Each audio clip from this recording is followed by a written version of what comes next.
도발적이죠? 정말 기쁘십니까? 정말 기쁘십니까? 왜 기쁘십니까? 노니까 정림이처럼 크리스마스 산타 할아버지가 선물을 주니까? 아니면 노는 날이니까? 뭐 여러 이유가 있겠죠. 특별히 우리 그리스도인들은 진짜 왜 기쁜가에 대한 정답을 찾으셔야지만이 이 세상을 변화시킬 수 있다는 것입니다. 여러분 들어서 아시겠지만 미국에서 대학교 총장이 자기 교직원과 학생들에게 메리 크리스마스라고 메일을 보냈다가 난리가 났죠. 왜 메리 크리스마스냐? 메리 크리스마스가 아니다. 왜? 그래서 사과문을 발표했습니다. 공식적으로 내가 잘못했다. 미국은 어떤 나라인지 압니다, 여러분은. 청교도 국가였고, 기독교, 개신교가 성행했던, 또 개신교를 통해서 이루어진 나라가 미국입니다. 근데 그 미국이 불과 300년이 채 되지 못해서 지금 이제 메리 크리스마스라는 용어 자체만 갖고도 사과문을 발표할 정도의 지경까지 처해졌습니다. 어느 신문에 이렇게 나왔습니다. 미국의 메리 크리스마스가 이겼다. 누구를 이겼냐 하면 해피 할리데이. 해피 할리데이. 클린턴은 해피 할리데이 파인데 누구는? 누가 트럼프가 붙었나? 트럼프는 메리 크리스마스 파라는 거죠. 그런 얘기를 들으면 우리가 언뜻 잘못 들으면 아 맞다. 하나님이 역사하셔서 역시 해피 할리데이보다는 그래도 메리 크리스마스 파가 이겼다 라고 생각할지는 모르겠지만 우리는 그 의미를 깊이 새기셔야 한다는 것입니다. 대한민국 120년밖에 되지 않았지만 이미 120년밖에 되지 않은 대한민국도 기독교, 예수는 없다, 먹사, 모든 표현을 동원해서 지금 떨어지고 있죠. 그런데도 불구하고 기쁘십니까? 진짜 기쁘십니까? 우리가 만약에 진짜 예수 때문에 기쁘셨다면 지금 여기까지 오지 않았을 것이라는 거지요. 그 점을 꼭 기억하셔야 된다는 사실입니다. 해피 할리데이스가 아니라 뭐예요? 메리 크리스마스가 맞습니다. 그죠? 우리는 아직까지 시기 거는 사람이 없습니다. 그러나 모르죠. 어느 시점이 어떻게 될 것까지는. 자, 하나님이 왜 오셨는가가 먼저입니다. 예수님이 이 땅에 오셨다. 그래서 성탄절이라서 기쁘다. 그러면 그 기쁨의 원천이 뭐냐? 왜 오셨는가를 정확하게만 알면 진짜 기쁘다는 거죠. 왜 오셨는가를 모르면 아무리 얘기해도 기쁠 방법이 없다. 그런 뜻입니다. 자, 오늘 말씀으로 한번 들어가 보겠습니다. 예수님께서 자기 자라나신 곳 나사렛, 자기 고향에 오셨다는 거예요. 자, 우리도 고향에 가잖아요. 그러면 당연히 저들은 이미 저 입장이 되면 전 예수님이 나셨던 저 시절에는 예루살렘 성전이 파괴되고, 그죠? 이들이 바벨론 포로로 잡혀갔다가 다시 오는 그 이후이기 때문에 회당 공동체가 됐습니다. 회당 공동체. 그러니까 각 동네마다 지금 우리 이렇게 교회가 있는 것처럼 이제 회당 공동체죠.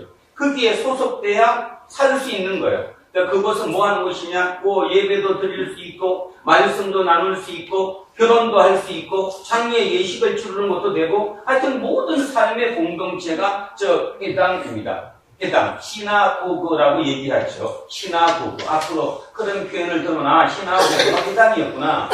자, 그러니까 예수님도 자기 집에 오셔가지고 당연히 안식일이 되니까 늘 하시던 대로, 당연히 늘 하시는 대로 회당에, 시나고그에 들어가셨다는 것입니다. 그런데 그 시나고그는 예배를 드리지요. 예배를 드릴 때 성경 말씀을 읽는데 그때는 말씀이 이렇게 안 생겼잖아요.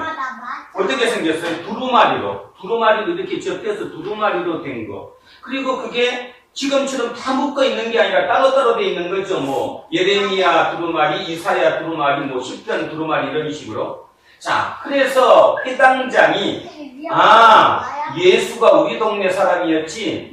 근데 예수가 지금 다른 동네에서 막 기적도 일으키고 굉장히 인기가 좋다며. 그러니까 이왕이면 그 예수가 우리 동네 고향에 돌아왔으니까 오늘은 그에게 말씀을 맡기라. 자, 그래서 누구가 성경을 읽으려고 쓰시네. 선지자 이사야의 글을 드리거든. 그러니까 집어주는 사람이 그 여러 두루마리 중에 이사야 두루마리를 건네주셨다 이 말이에요. 자, 우리는 지금 얼마나 행복합니까? 왜?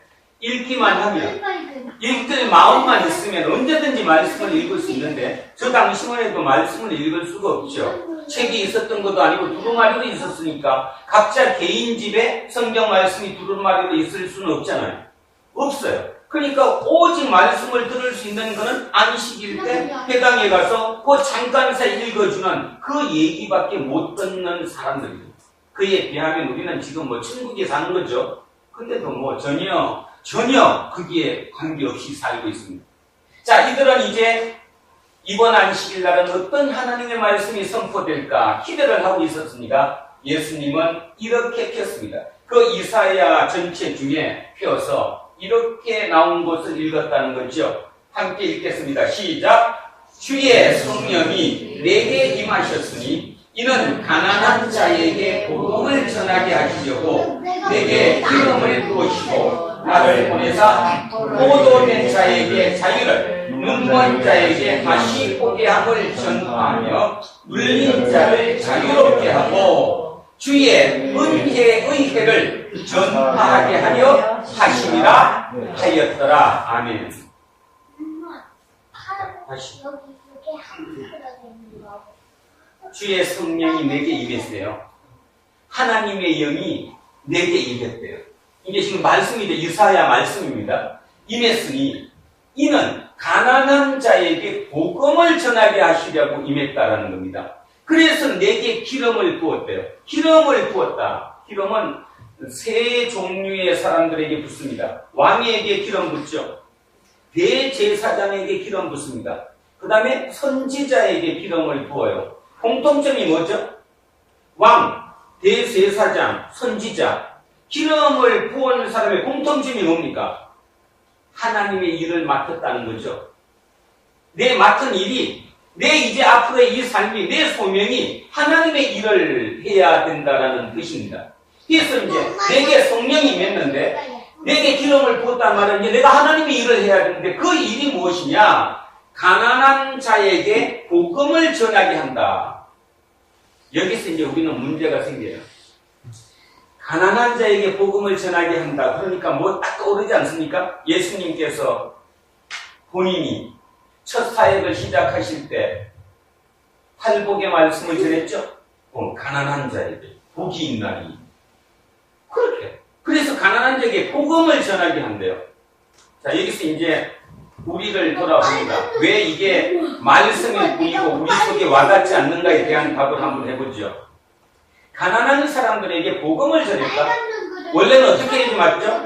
가난한 자에게 돈을 줬다.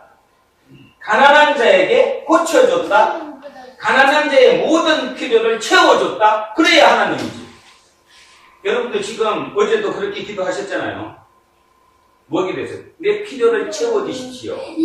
내가 지금 뭐가 모자라니까 하나님이 만약에 내 아버지고 예수 그리스도가 나의 주님이면 그거를 해결해 주셔야 되는 거지. 해결해 주셔야 된다. 근데 이게 보십시오. 전혀 그렇게 얘기하지 않고 가난한 자에게 복음을 전하게 하신대. 복음을 전하게 하신다. 여기서 이 가난하다는 말의 의미는 그냥 물질적으로 가난한 것도 있지만 마태복음은 뭐라고 돼 있죠? 마음이 가난한 자라고 돼 있죠. 모든 가난하다의 뜻은 마음도 가난하고 물질적으로도 없고, 다시 얘기하면 내 힘으로 할 수 없다는 거, 내 힘으로 안 된다는 걸 느끼는 이 순간 그 자가 가난한 자입니다. 내 힘으로 못한다는 걸 느끼는 그 자가 가난한 자예요. 여기 가난한 자 몇 명이나 있는지 모르겠습니다. 본인 스스로가 자기 가슴에 손을 얹고 내가 가난한가 안 하는가 생각해 보십시오. 나는 진짜 하나님 없으면 못 사는가? 내 힘으로 할 수 있는가? 아니면 내 주변에 내 부모님의 내 형제들의 도움을 받아서 충분히 해결할 수 있는가? 그러면 가난하지 않은 거지. 여기서 가난하다의 말의 의미는 진짜 내 힘으로는 아무것도 못하는 거예요. 어쩔 방법이 없는 거죠. 이제 그거를 무슨 자라고 해요? 가난한 자.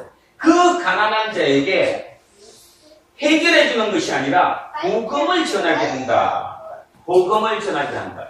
그것 때문에 예수님께서 이 땅에 오셨다는 것입니다. 예수님이 이 땅에 오신 목적은 가난한 자에게 복음을 전하게 해주시려고 이 땅에 오셨다는 거예요. 가난한 자에게 해결해 주기 위해서 오신 게 아니라는 거예요. 그런데 우리는 지금 뭐를 착각하고 있었냐 하면 가난한 자에게 오신 이유가 해결해 줄 거라고 믿었던 거예요. 구약에서도 그렇게 믿었던 거예요. 그러니까 하나님 입장에서 한번 보십시오. 얼마나 답답했겠습니까? 제가 이렇게 얘기해도 지금 자, 줘라. 왜? 와닿질 않으니까 뭔 말인지. 제가 이렇게 바꿔보겠습니다. 가난한 자로 바꿔봅니다. 만약에 여러분이 지금 3개월짜리 시한부라고 생각해 보십시오. 여러분이 3개월 시한부입니다. 진짜입니다. 그러면 자 1번 내 복음이 뭔가 생각해 보라고. 나한테 복음이 뭔가. 제 1번 미국에서 어떤 의사가 내 병과 똑같은 병을 치유하는 기적적인 약을 개발했다는 소식. 1번. 2번. 로또에 100억이 당첨됐대. 2번. 자, 3번. 내 사업이 잘 되거나 아니면 회사에서 진급시켜준다는 소식. 정확하게 한번 대표해 보십시오. 자, 한 번만 더 합니다. 나에게 복음이 뭘까? 내가 만약에 진짜 3개월 시한부 인생이라고 판정이 난 사람 입장에서 복음이 1번, 2번, 3번 중에 뭐겠습니까? 한 번 더 합니다. 1번이 뭐였어요? 치료할 수 있는 신약이 개발됐다는 소식. 2번은 로또 100억 맞았다는 소식. 세 번째는 내가 회사에서 진급되었다는 소식. 어느 겁니까? 1번. 아멘. 이게 복음입니다. 예수님이 왜 하나님이 자기 아들을 이 땅에 보내셨는가를 심각하게 생각해 보셔야 됩니다. 분명히 1번이 복음이 답인 건데도 불구하고 사람들은 1번을 안 믿잖아요. 복음이 몇 번이에요? 2번이에요. 2번. 로또 100억. 맞잖아요. 지금 냉정히 생각해 보시라고. 지금 뭐하고 계시냐고. 지금 여기 와서 뭐하고 있냐고. 지금도 간혹가다 저한테 문자 옵니다. 목사님, 나는 되는 일이 없어요. 왜 나만 안 줄까? 왜 내 사업은 안 되고 내가 하는 일은 안 될까? 그것이 우선이 아니라는 것입니다. 지금 하나님과 우리가 보는 관점이 완전히 틀린 거예요. 하나님 입장에서는 우리의 생명이 중요한 겁니다. 생명이. 아니에요? 영생이 중요한 거지 내 생명이 살아나는 게 중요한 거죠. 진짜 영생이 중요한 거고 우리 입장에서는 그거는 까맣게이죠. 나는 시한부가 아니라고 생각하는 겁니다. 여러분 스스로 시한부라고 생각하지 않잖아요. 않잖아요. 근데 저는 요즘 이제 요즘 이제 2주를 쉬었잖아요. 여기에서. 요 골방에서 2주를 진짜 쉬면서 이 생각 저 생각 많은 책과 많은 묵상을 하면서 요즘 참 많이 기뻐요. 왜 기쁘느냐 하면 그래. 이 인간이 자기가 자기를 돌아본다? 조금 더 냉정하게 살펴본다? 참 그게 기적이구나. 만약에 이번처럼 이런 사건이 나한테 닥치지 않았다면 나도 똑같이 내 머릿속에는 오직 하나야. 뭐죠? 100억. 어떻게 하면 100억을 만들어갖고 교회를 옮기지? 어떻게 하면 이 목사가 교인들이 봤을 때 우리 목사 대단하다. 이렇게 되는 거다. 그거 원했겠죠. 그러나 지금 생각에는 그것보다 뭐냐 하면 그렇다면 진짜 만약에 그렇다면 시한부라면 내가 지금 어떻게 살아야 할 것인가 성경이 새롭게 보이기 시작하는 거죠. 바로 그겁니다. 하나님이 자기 아들을 우리에게 보냈다는 얘기를 뭔 신화적인 얘기가 아니라 진짜 얘기로 들리면 사도 바울처럼 절로 눈물이 흘러지는 거예요. 내 소식이 뭐예요 지금? 내가 시한부 인생인데 그걸 살려주신다는 신약이 개발했다는 소식이 복음이지. 1분 동안 생각해보세요. 다른 얘기 아무것도 필요 없어요. 아까 내가 얘기했던 거, 왜 미국이라는 사회가 기독교 국가로 시작했음에도 불구하고 300년도 되지 않아서 메리 크리스마스가 공격받아야 되느냐는 소리입니다. 해피 할리데이스가 뭐예요? 이 좋은 날. 어긋났기 때문에 우리의 복음은 100억이었고 하나님의 복음은 우리를 살리는 것이었다니까. 그 얘기가 안 들어오니까. 아무리 들려도 그 얘기가 무슨 얘기인지 안 들어오니까. 그냥 교리적인 얘기로 들어오니까. 저는 그런 면에서 내가 저게 여러분에게 누누이 얘기하지만 기독교는 종교 아니에요. 기독교 종교 아닙니다. 종교란 인간이 인간의 노력으로 뭔가를 신에게 하고 그 대가로 신에게 플러스 알파를 더 받는 것, 그것이 종교예요. 우리 종교는 그 종교가 아니었다는 것입니다. 아니었어요. 그래서 종교가 아니에요. 이거는 내 생명을 살리는 거예요. 하나님이 진짜 계시고 하나님이 진짜 천지를 창조하신 분이라면 그분이 내 생명을 살리고 싶은 것이지, 나한테 지금 여기서 100억을 줘갖고 너 이 땅에서 100년도 못 사는데 잘 먹고 잘 살아라, 그게 아니라는 것입니다. 그러니까 왜 가난한 자예요? 부자는, 이 부자라는 뜻은 여러 가지가 있습니다. 금전적으로 부자일 수도 있고 또는 마음적으로 지식적으로 부자일 수도 있겠죠. 그들에게는 하나님의 말씀이 시도 안 먹힌다는 겁니다. 여러분 오늘 지금 이 얘기 들립니까? 귀에 들리시면 여러분은 가난한 자지만 아직도 목사 설교하고 앉았네, 그 설교하고 앉았네, 그 소리로 들린다면 아직도 여러분 멀었습니다. 왜 그렇게 해? 멀었어요. 그렇게 빨리 가면 그래서 제가 요즘 사도 바울을 다시 읽거든요. 사도행전을 읽으면서 바울을 다시 생각하는데 충분히 가난했겠구나. 어쩌면 여기가 이거는 말로 표현해서 그렇지 그 말로 표현되지 않은 사도 바울 본인이 느낀 그 감정은 진짜 어마어마하겠구나 라고 저도 생각이 들어요. 목사 역할이 크다. 이거 진짜 이걸 갖다가 그치, 내게 능력 주시는 자에서 모든 것을 할 수 있다고 그 모든 것에 방점을 맞춰갖고 맨날 설교했으니 그냥 성도들은 오직 맞아 할렐루야 모든 것을 할 수 있게 하나님은 내가 열심히만 하면 100억도 준대, 로또도 맞는데 그 생각하고 지금 살고 있는 거죠. 하나님의 뜻은 전혀 아닌데, 만약에 그것이 신의 뜻이었다면 자기 아들을 왜 보냅니까? 어떤 미친 사람이 자기 아들을 보내요? 그죠? 자기 아들을 왜 이 땅에 왜 보내냐? 어떤 분이 이렇게 표현을 했더라고요. 제가 그걸 보고 야 대단하다. 어떤 목사님인데 부천에서 택시 운전한답니다. 저랑 똑같이 개척교회를 차려놓고 성도가 없어서 그래서 택시 운전을 하는데 그나마 택시 운전 이제 1년 하고 났더니 성도 2명 있었는데 2명도 나가버렸대요. 지금은 우리 교회만 하더라고. 교회가 지한데 꽤 크더라고. 자기하고 자기 부인하고 둘이서 예배 드리는. 그러면서도 자기는 요즘 참으로 기쁘다. 왜냐하면 날마다 하루에 하는 성객들 중에 얘기를 들어서 복음 얘기를 받아들일 수 있으면 얘기를 하는데 그분이 이렇게 비유를 해서 하더라고요. 아, 그 말이 참 예화가 좋다. 그래서 제가 여러분께 한번 이렇게 얘기해 보겠습니다. 그분 했던 대로 어느 사람이 닭을 키우고 있었어요. 닭을. 요즘 이제 AI처럼 닭을. 그 닭이 너무너무 이제 진짜 사랑스럽게 온 정성을 다해서 키우고 있었죠. 그랬더니 그 중에 닭 한 마리가 비실 죽어가는 거예요. 그러니까 별짓을 다 해보는 거죠. 좋은 것도 먹여보고 다. 그랬더니 지나가던 어떤 청년이 이렇게 얘기하더래요. 닭 살리는 방법 알려드릴까요? 뭐냐고 그랬더니 당신 아들 심장에 구멍을 뚫고 피 한 방울을 닭에게 먹이면 산다. 그 얘기를 하니까 이 농부가 그 미친놈 말 같은 소리를 해라. 내가 닭 살리려고 내가 내 아들 심장도 피 한 방울을 갖다가 드린 그런 미친놈이 어디 있냐고. 그래서 물으면 전부 다 미친놈이죠. 여러분도 미친놈이잖아. 그런데 그 미친놈이 여기에 있다고. 그 미친놈이 여기 있습니다. 내가 넘쳐서서 죄송한데 직설적으로 하자고. 그 미친놈이 여기에서 얘기하는 거예요. 내가 내 아들을 죽여서 그 피로 내가 너를 살린다. 병아리?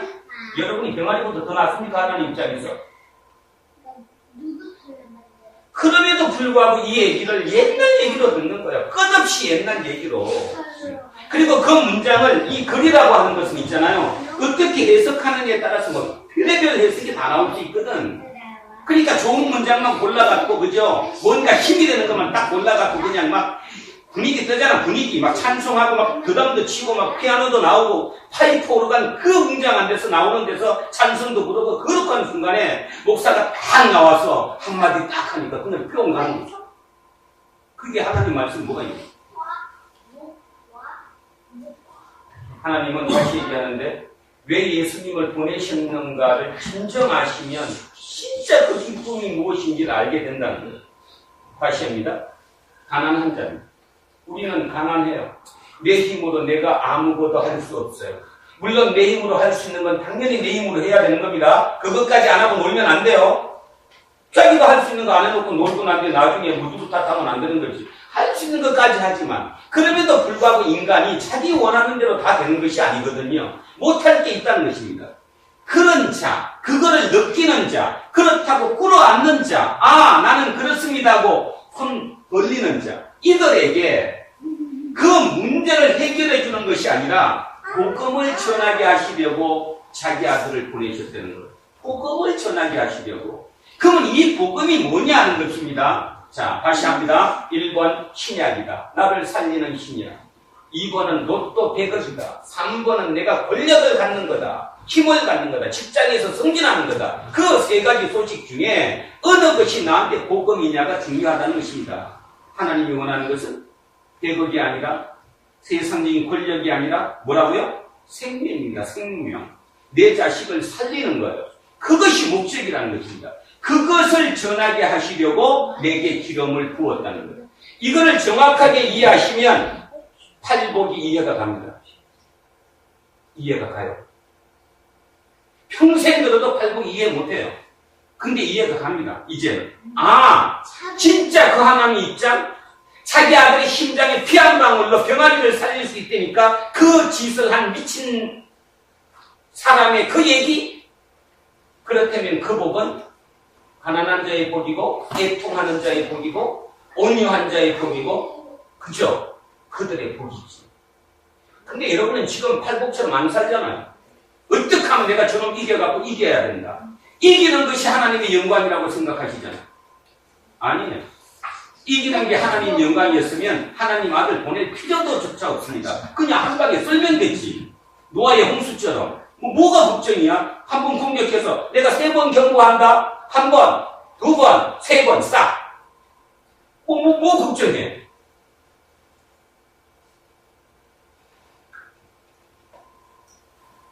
우리 심각한 거 같아요. 진짜 심각한 것 같아요. 제 문제는 목사의 심각성이. 목사의 심각성. 아니었다. 그래서 그런 면에서 여러분은 아주 기쁜 사람들입니다. 왜냐하면 나에게 그런 어쨌든 아니겠지만 그런 일이 닥쳐서 내 생각을 바꿔주게 한 것이 새롭게 볼 수 있게 만드는 거니까. 그게 진짜였습니다. 내가 가난해지니까 이게 보였다는 거죠. 내가 가난하니까 내 힘으로 아무것도 못하는 가난한 자가 되니까 오직 복음밖에 필요 없는 거예요. 그 복음은 나를 살릴 수 있는 그게 복음이지 100억도 아니고 나머지 아무것도 아니라는 그는 부차적이라는 거예요. 그래서 이제 마태복음 6장 33절이 보여져야 됩니다. 뭐를 먼저 하라고요? 그의 나라와 그의 의가 먼저라는 겁니다. 먼저면 나머지 뒤에 사는 건 내가 책임져 준다는 거예요. 근데 우리는 순서가 지금 매번 바뀌는 거죠. 뒤에 거 주면 내가 앞에 거로 갈게요. 세상에 그런 건 없어요. 복음입니다. 그게. 자, 하나만 또 더 얘기합시다. 두 번째 얘기를 합니다. 사도 바울이 된 사람이에요. 바울이 뭐를 전문했던 사람이죠? 율법을 정동한 학자면서 율법 전문가잖아요. 그죠? 가말리엘이라고 하는 그 당시에 대단했던 사람. 여러분은 성경에서 가말리엘 들으니까 그냥 가말리엘 같지만요. 가말리엘이 죽었을 때 전성의 기록을 보면 이스라엘의 율법이 죽었다라고 표현했대요. 어느 정도였겠습니까? 가말리엘이 이 땅을 떠날 때 이스라엘의 율법이 죽었다라고 얘기했대요. 그 가말리엘의 제자가 사도 바울입니다. 그러니까 바울 입장에서는 그 가말리엘한테 배운 그 율법만 지키면 하나님 나라 간다고 믿고 그 일을 한 거 아니에요? 그래서 예수를 왜 죽이려고 왜 예수 믿는 사람 잡아들인 거예요? 저놈들이 이단이니까 하나님의 영광을 드러내지 않게 하나님을 죽이고 있으니까 내가 그들을 잡겠다고 나갔던 사람 아닙니까? 그 사람이 나중에 진짜 예수를 만나고 난 다음에 변화된 게 뭡니까? 복음이지 율법이 아니라는 겁니다. 법으로 갈 수 있는 게 아니라는 거잖아요. 근데 우리는 지금 그렇게 하잖아요. 자, 아주 쉬운 것부터 해봅시다. 쉬운 것부터. 대학교 입시 전형에 이렇게 나왔어요. 첫째 전형. 뭐야? 학생부 전형이야. 그럼 뭐야? 학교 성적이 좋아야 좋은 데 가는 거죠? 나쁘면 나쁜 데 가는 거고. 이게 조건이 되잖아요. 조건이. 학생부 조건. 이게 율법이에요. 율법. 그러면은 복음은 뭡니까? 그런 거 다 따지지 않고 너가 들어와서 열정을 가지고 진짜 목표를 향해 가졌다. 그 열정을 갖고 뽑는다면 그거는 복음이에요. 우리는 다시 얘기하는데 내가 어떤 행위를 통해서 어떤 법을 통해서 그걸 지켜가지고 가는 건 아무것도 없어요. 그런 면에서 누누이 얘기하지만 주일 성수를 열심히 했으니까? 나는 11조를 꼬박꼬박 바쳤으니까? 절대로 나는 딴짓 안 했으니까? 율법적으로 나는 온전하니까? 아니라는 거야. 그거로 되는 것이 아니라는 거야. 그거로 되는 것이 아니라 오직 저 복음을 전하는 저 복음, 예수 그리스도가 복음이니까 그 복음을 받아들이는 사람, 그 사람에게 내가 새롭게 살 수 있게 하겠다. 그래서 자 이제 다시 합니다. 이는 가난한 자에게 복음을 전하게 한다. 율법을 전하는 게 아니라 복음을 전하게 한다. 내게 기름을 부으시고 나를 보내사 포로된 자에게 자유를 주고 눈먼 자에게 다시 보게 하고. 자, 여기서 하나만 더 하겠습니다. 눈먼 자에게 다시 보게 하고. 저는 지금까지 태어나서 마지막 임종의 순간을 우리 할머니 돌아가실 밖에 못 봤어요. 할아버지도 돌아가시고 난 뒤에 갔고요. 그러니까 옆에서 임종을 지켜본 건 우리 할머니 분이었는데 우리 할머니는 그냥 거기 옆에 이렇게 계시다가 이쪽으로 이렇게 가시더니 그냥 돌아가셨어요. 아무렇지도 않게. 간혹가다 책 같은 거를 보면, 읽어보면 이렇게 나와요. 임종을 전문적으로 보시는 분들, 뭐 무당도 그렇고, 종교인도 그렇고, 목사도 그렇고, 그분들의 얘기를 들으면 꼭 죽기 전에 뭐 누가 왔다. 뭐 까맣게 생긴 사람 누가 이렇게 왔다. 막 이렇게 그 마지막 하는 사람이 그렇게 얘기를 한다고 해요. 그러면 이제 사람들이 묻죠. 뭘까? 그럼 되게 이렇게 얘기하는 거야. 헛것을 본다. 죽을 때 가면 헛것을 본다. 그런데요. 진짜 영적이 있고 영이 있다고 생각해서 냉정히 보면 그때 진짜 눈이 열린 거예요. 눈이 마지막에 열린 거야. 평소에 열려야 되는 거예요. 그게 내가 만약에 내 20대에 열렸다면 내 30대에 그 눈이 열렸다면 아 내가 죽을 때 아 진짜 누가 와서 들고 가는구나. 진짜 그게 열렸다면 우리 인생은 완전히 바뀝니다. 그런데 꼭 마지막 죽을 때 막 그 굉장히 힘들게 고통 중에 누가 왔다고 막 소리 질러가면서 안 가 막 이런 소리 내가면서 우리는 우리 눈으로 우리의 관념으로 그거를 헛것을 봤다고 얘기하지만 실은 영적으로 따지면 그때 눈이 열리는 거예요. 오늘 여러분에게 또 저에게도 마찬가지로 미리 열리기를 축원합니다. 죽을 때 열리지 말고 마지막 갈 때 그거 열려가지고 그 고통 중에 나는 안 간다고 소리치는 그 얘기하지 말고 미리 열릴 수 있기를 진정으로 축원합니다. 그래서 그렇게 얘기하는 거예요. 포로된 자에게 자유를 눈먼 자에게 다시 보게 한대요. 눈먼 자에게 다시 보게 한대요. 눈이 열리게 한대요. 눌린 자를 자유롭게 하고 주의 은혜의 해를 전파하게 하려 하십니다. 여기 주의 은혜의 해 이렇게 표시된 저 은혜의 해 저게 바로 희년입니다. 희년. 이스라엘은 독특했죠. 희년이라는 게 있죠. 50년 만이 되면 다 되돌려 주잖아요. 그죠? 빚지고 힘든 사람들을 노예로 잡혔거나 땅을 다 잡혔거나 하면 몇 년이 지나면 50년의 희년이 선포되면 다 되돌려줘야 되잖아요. 그게 희년제도 아니에요? 대단한 거죠. 그죠? 희년제도. 만약에 지금 이제 희년제도가 우리나라 같은 데 생기면 괜찮을 것 같아요. 그죠? 희년제도. 근데 뭐 일부는 이미 시행하고 있잖아요. 그죠? 그거 해주는 거, 뭐 비탄감 해주는 거 있잖아요. 그런 것처럼 희년제도예요. 그 희년제도를 전파하게 하십니다. 이 얘기를 우리는 들으면 이게 어렵지만 그 당시에 이 얘기를 들었던 사람들은 그게 뭔지 알아들었다고요. 아, 그래서 오셨구나. 예수 그리스도가 희년을 선포하기 위해서 오셨구나. 모든 것을 제자리로 원상복귀시키게 하기 오셨구나. 이게 한마디로 얘기하면 회복입니다. 회복. 제가 영어 성경 3종류를 다 찾아봤는데 2종류에는 회복이라고 돼 있었어요. 회복. 자, 뭐 한 거라고요, 지금? 회복한 거. 회복한 거. 회복이라는 게 뭐예요? 원래대로 도로 회복한 거예요. 자, 그러면 이제 질문. 이번 질문은 맞추셔야 됩니다. 회복이 뭡니까? 내가 옛날에 잘 살았는데, 우리 장로님 옛날에 잘 사셨잖아. 그때로 돌아가는 게 회복입니까? 여기서 회복이. 아니면, 잃어버린 아들이 다시 그 아버지께로 돌아오는 게 회복입니까? 어느 겁니까, 회복이? 돌아오는 거죠.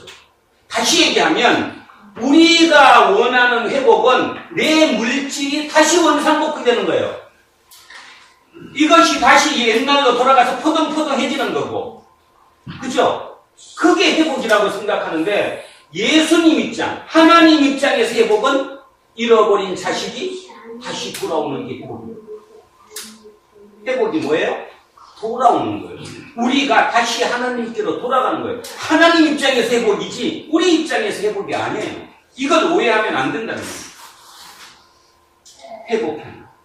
회복하는 거예요. 그게 희년이에요. 희년. 50년마다 한 번씩 자 다시 원상복귀한다. 회복되는 것이라는 것입니다. 이 회복을 말 그대로의 회복, 내가 빚졌는데 1억 이제 안 갚아도 된대. 그런 개념으로만 생각하지 마시고 진짜 회복은 하나님께로 원상 회복, 돌아가는 것. 예수 그리스도의 회복은 도로 돌아가는 것. 그것이 회복이라는 것입니다. 그거를 위해서 이 땅에 예수 그리스도가 오셨다는 것. 그래서 오늘 이 시간 이곳 지하 이곳에 우리와 같이 하시는 예수님 이곳에 같이 하시면 믿으시죠? 성령으로 우리와 함께 계십니다. 이곳에 그 주님이 우리에게 지금 말씀하시는 얘기입니다. 회복해라. 내가 너한테 회복을 선포한다. 근데 문제는 우리 스스로가 내가 포로라고 생각하지 않는다는 거죠. 나는 누구에게도 포로되지 않고 억눌리지 않고 그냥 나는 자유롭게 생각하는 거죠. 아니요. 얼마나 많이 억눌립니까? 스트레스를 왜 받습니까? 억눌리니까 스트레스 받지. 빚에 눌리죠. 그죠? 관계에 눌리죠. 지금 우리는 돈이라고 하는 막론에게 포로되어 있잖아요. 나는 지금 포로된 사람인데 그 포로되고 눌려있는 것에서 회복시켜줬다고 오늘 선포한 거라는 거예요. 오늘 이 시간 이곳에 선포한 거. 그래서 예수님이 오셨다는 겁니다. 그게 여러분 속에 믿어지면 기쁨은 그냥 기쁘죠. 그 기쁨이 생기고 나면 다른 모든 것은 필요가 없는 거예요. 아까 다시로 돌아갈 다시 오늘부터 할 때 일주일 동안 세 개를 꼭 기억하셔야 됩니다. 뭐라고요? 신약. 나를 살리는 신약. 100억 로또. 그 다음에 직장에서 권력을 갖는 것. 세 개 중에 어느 게 복인가, 어느 게 복음인가를 진짜 깊이 있게 생각하세요. 그 깊이 있게 생각하시면 이 성경이 보일 것이고 성경을 통해서 하나님이 진짜 누구신가가 보일 거라는 거예요. 그래서 그것이 우선됐을 때 하나님 나라와 그의 의를 먼저 하는 겁니다. 그러면 나머지 것은 이 세상 사는 동안에 나머지 모든 것은 주님이 채워주시겠다. 그 얘기예요. 오늘 재우도 나오고 제스도 나오고 우리 젊은 친구들 다 나왔습니다. 이렇게 20대의 저 젊은 아이들에게 새로운 생각이 들어간다면 걔네들은 삶은 변해. 여러분 요즘 맨날 떠드는 그 우병우 보십시오. 경상북도 봉화라고 하는 그 시골 천꼭대기. 봉화는 경상도 중에서 골짜기거든요. 거기 영덕, 봉화 대단한 곳들입니다. 그 촌에서 공부 열심히 해갖고 서울대 법대를 나와서 나이 20살에 최연소 사법시험을 합격했던 따지면 우리 주변으로 우리 세상으로 따지면 뛰어난 사람 아닙니까? 얼굴에 뛰어나다고 생각해 있잖아. 그가 왜 그렇게 변했을까요? 어릴 때부터 그랬을까요? 아니, 절대로 어릴 때부터 그러진 않았지. 그렇지만 변했죠. 왜 변했을까요? 환경을 잘못 받아들였기 때문에 변한 겁니다. 제가 어저께 글을 읽다가 이런 걸 봤습니다. 우리 일본 일제시대, 그러니까 우리가 일본에 억압받던 그 시대에 너무 힘들어서 우리 동포들이 자 어디로 갔어요? 블라디보스톡이라고 하는 살린 쪽으로 갔죠. 그 살린 쪽으로 갔던 그 사람들이 우즈베키스탄이라고 하는 중아시아라고 그래야 되나? 중동아시아, 그죠? 중앙아시아. 그쪽으로 다 갔잖아. 그들을 우리는 고려인이라고 부릅니다. 카레이스키. 근데 그 카레이스키가 우리나라에 이미 한 3만 명이 들어와 있잖아요. 3만 명이. 그리고 또 하나 있잖아요. 중국 조선족이라고 부르는 조선족 동포 많이 와 있죠. 그런데요, 사람들의 평가를 가만히 보면 카레이스키와 조선족 누가 좋냐? 조선족은 땡이라는 거예요. 그들은 좀 이런 표현을 쓰면 굉장히 뭐하지만 인간 말종이라는 거예요. 돈이 되는 것은 가리지 않고 당한다는 거예요. 자기 이익이 되는 것은 남을 죽이는 것까지도 그냥 끄리낌없이 한다는 거예요. 그런데 카레이스키들은 그렇게 착하다. 착하대요. 우즈벡 출신들은 아주 착하대요. 그러니까 기본 정도를 지킨대요.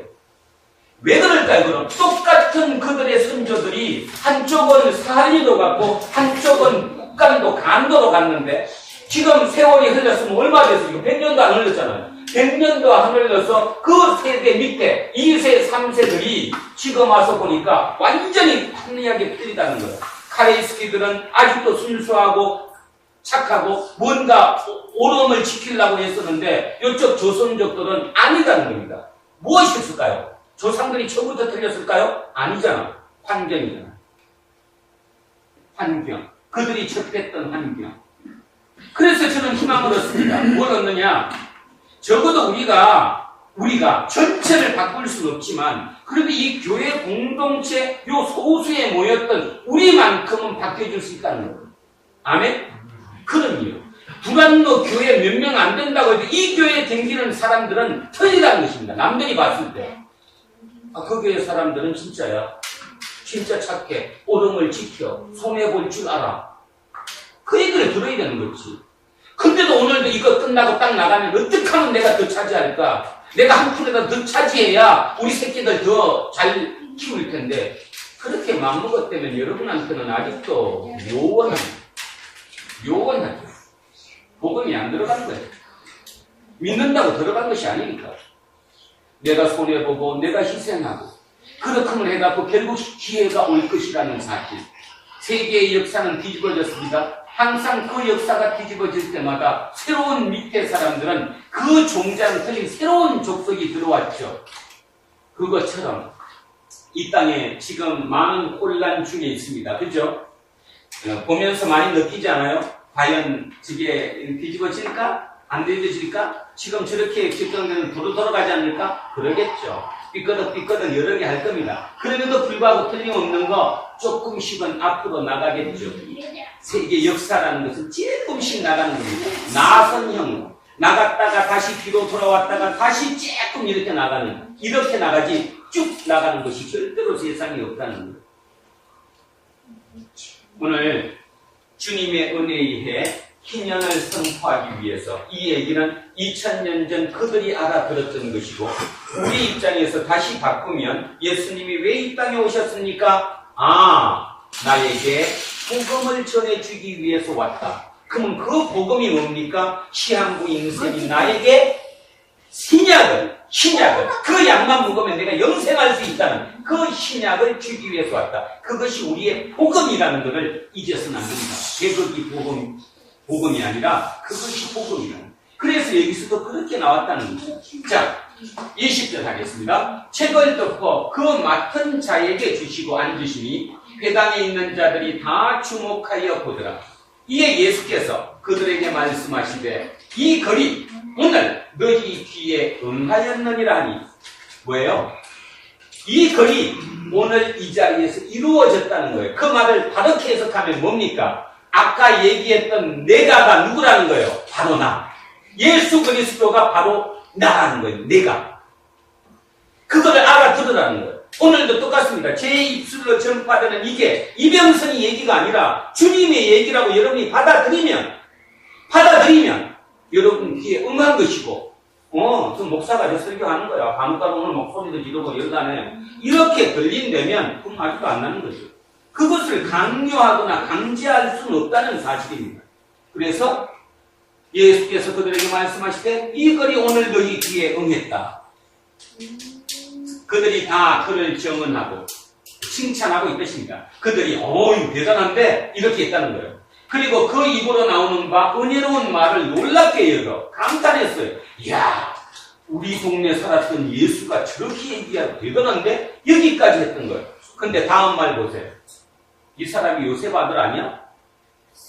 아니야? 그래서 옆에서 얘기하는 거 지금 수근수근. 아, 이 사람 요셉 목수 요셉 아들 아니야? 자, 뭔 말입니까 지금? 얘기할 때 들을 때까지는 대단한데 맞아, 저런 말이 맞는 것 같아 이렇게 나가다가 이제 저 사람이 누군지를 아는 거예요. 아, 목수 요셉의 아들이야. 별 볼 일 없는 사람이다 이 뜻입니다. 그러니까 못 받아들여지는 거죠. 자, 23절 갑니다. 23절. 예수께서 그들에게 이르시되 너희가 반드시, 자 여기서 이제 해석 잘합니다. 반드시 의사야 너 자신을 고치라 하는 속담을 인용해서 내게 말하기를 우리가 들은 바 가버나움에서 행한 일을 내 고향 여기서도 행하라 하니라. 예수님이 그 마음을 깨뜨려 보시고 이렇게 얘기하는 거예요. 당신들 나한테 이렇게 얘기하고 싶지? 네가 의사야? 그러면 네 거나 고쳐 이 얘기예요. 너 의사야? 네 몸이나 고쳐. 우리 그런 얘기 하잖아. 비꼬는 말로 누가 뭐라 그러면 너나 잘해 이 뜻입니다. 이 뜻. 너가 의사냐? 그러면 네 몸이나 네 거나 고쳐. 우리한테 얘기하지 말고. 지금 벌써 반발이 나오는 거예요 지금. 그렇게 말하면서 뭐라 그래요? 진짜야? 너 의사 맞아? 그럼 네 거나 고쳐. 근데 혹시 내가 우리 들었던 대로 가버나움에서 사람들 고치고 했다며? 그러면 여기서도 한번 해봐. 예수님 이렇게 해가는 거죠. 한번 해봐. 당신들 나한테 지금 이렇게 얘기하는 거지? 이렇게 얘기하는 거지. 말뜻이 좀 어렵죠? 다시 얘기하면 당신 소문 들었더니 예수가 요셉의 아들, 목수 요셉의 아들인데 다른 데 가서 막 기적도 행했다며. 그러면 네가 진짜면 여기서 한번 해봐. 이렇게 말하고 싶으시지요? 하고 지금 얘기하는 거죠. 또 이러시되 내가 진실로 너희에게 이르노니 선지자가 고향에서는 환영을 받는 자가 없다. 왜죠? 왜 고향에서는 환영을 못 받아요? 선입관 때문이죠. 왜 선입관이에요? 목수 요셉의 아들이잖아. 그가 무슨 말도 안 되는 거잖아. 그죠? 마찬가지입니다. 우리의 선입관은 뭡니까? 이 중에 교회 생활을 오래 하시고 또 지금까지 믿어오면서 예수를 어떻게 접했냐에 따라 사람은 틀려요. 예를 들어서 예수를 처음 접할 때 진짜 어떻게 내가 몸이 아파서 몸의 치유를 받기 위해서 예수를 접했느냐? 자, 여러 이유죠. 또는 뭐가 안 됐는데 내가 새벽 기도를 했더니 내 원하는 게 이루어졌다. 이런 예수, 이런 선입관념을 가진 사람에게 오늘 이 복음의 얘기를 아무리 얘기를 해도 그들은 받아들이지 않는다는 것입니다. 안 들이지요. 왜? 자기가 경험한 예수가 그 예수가 아니었기 때문입니다. 그거를 조심하셔야 됩니다. 그래서 선입관을 버릴 수 있어야 됩니다. 여러분 속에 지금까지 이어왔던 모든 선입관, 내 예수, 내가 믿는 예수가 누구였다는 그 개념을 버려야지만이, 그래서 가난해져야지만이 이 복음이 받아들여진다. 그래서 오늘 진정 기쁘십니까? 다시 한번 질문하겠습니다. 정말로 기쁘십니까? 아무도 대답 못하지?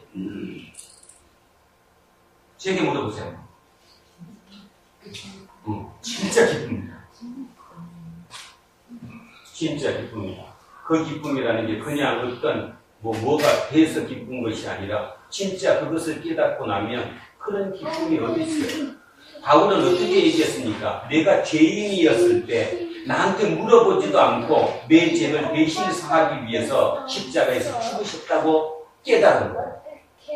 생각을 해보세요. 그게 나는 죄인이었다니까요. 몰랐어요. 근데 나한테 물어보지도 않았어요. 내가 너 대신 죽을게 이렇게 얘기한 적도 없고, 근데 나를 대신해서 이미 십자가에서 돌아가신 주님이라는 거예요. 그러니 내가 그분을 대신해서 살 수밖에 없는 거죠. 내 삶이, 이후의 삶이 그분을 대신하는 삶밖에 없는 거예요. 그러니 날마다 행복할 수밖에 없고 날마다 기쁠 수밖에 없죠. 어떤 상황이 닥치든 간에 그 상황이 주님하고 함께 겪는다고 생각하니까 아무 문제가 없는 거잖아. 근데 여러분의 주님은 누구냐 하면 해결하는 주님, 해결사니까 왜 이게 안 돼? 안 계시는가 보다. 그러니까 뭐가 되면 하나님이 나를 도와주셨구나 이렇게 착각하고 있다는 겁니다. 하나님이 주님이 여러분과 지금 함께 하시면서 여러분에게 어려움을 주신다면 이유가 있는 거죠. 이유가 있는 것입니다. 여러분을 뭐 하기 위해서, 담금질하기 위해서, 또 그걸 거쳐야지만이 다음을 갈 수 있기 때문에 이런 이유라는 것입니다. 그것을 잊지 않는 저와 여러분 되시기를 주의 이름으로 축원합니다. 오늘 다시 차분한 마음으로 14절부터 24절까지 천천히 합독하시겠습니까? 16절부터입니다. 생각하시면서 읽습니다. 시작!